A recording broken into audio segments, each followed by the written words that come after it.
Bienvenue sur Pause Matinale. Aujourd'hui, j'aimerais faire peut-être juste une parenthèse dans la thématique que nous avons abordée déjà depuis plusieurs capsules pour partager avec vous juste un texte de Matthieu chapitre 7, verset 12. Tout ce que vous seriez heureux que les autres fassent pour vous, faites-le vous-même pour eux. Cela résume tout l'enseignement de la foi. Très régulièrement, lorsque je chemine dans la foi, je chemine avec Dieu, je me rends compte qu'il n'est pas si facile que cela de sortir de sa zone de confort et des sentiers battus dans lesquels je peux être. Et pourtant, la Bible, bien souvent, me conduit à cela, me conduit à sortir de ma zone de confort.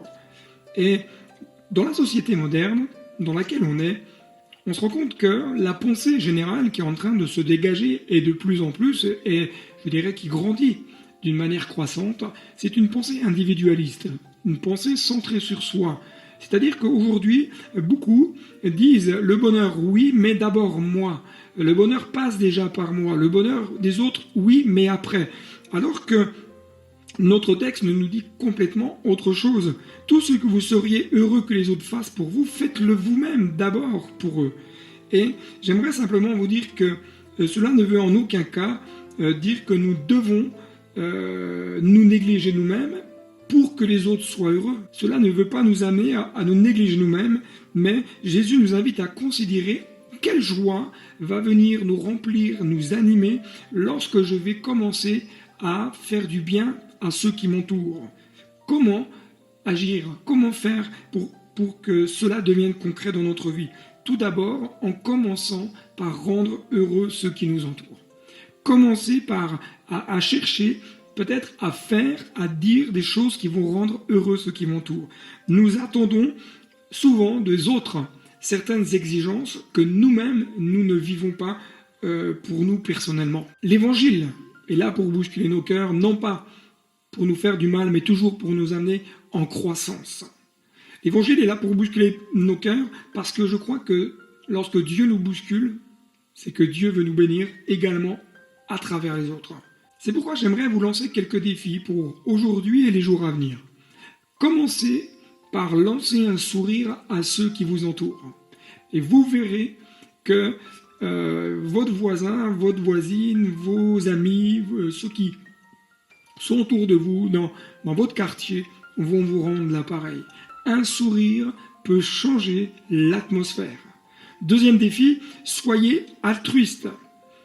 Simplement, commencez à vouloir aider l'autre. Commencez à vouloir donner un coup de main, peut-être à une personne âgée qui est dans votre immeuble, qui ne peut pas se déplacer pour faire ses courses ou qui a quelques difficultés.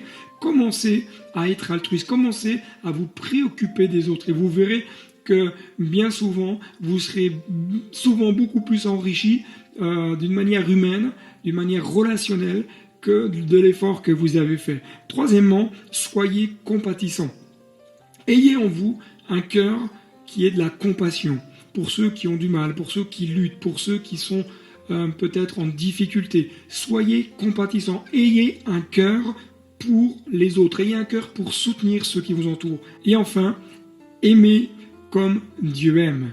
Aimez avec le même cœur que Dieu. J'aimerais juste vous dire, mais mettez-vous à la place quelques moments de Jésus. Comment Jésus aimerait les personnes qui sont autour de vous? Comment les aimerait-il vraiment? Aimez de la même manière. Aimez ses voisins comme Jésus les aimerait. Aimez vos collègues de travail comme Jésus les aimerait. Aimez les jeunes de votre quartier, même si parfois c'est pas forcément facile parce qu'ils font du bruit, parce qu'ils peuvent déranger. Aimez-les. Aimez-les parce que l'amour de Jésus manifesté au travers de votre vie, c'est ce qui va venir les toucher, c'est ce qui va venir les impacter, c'est ce qui va venir les booster et leur montrer qu'il y a en vous une différence. Que Dieu vous bénisse, vous encourage et à très bientôt.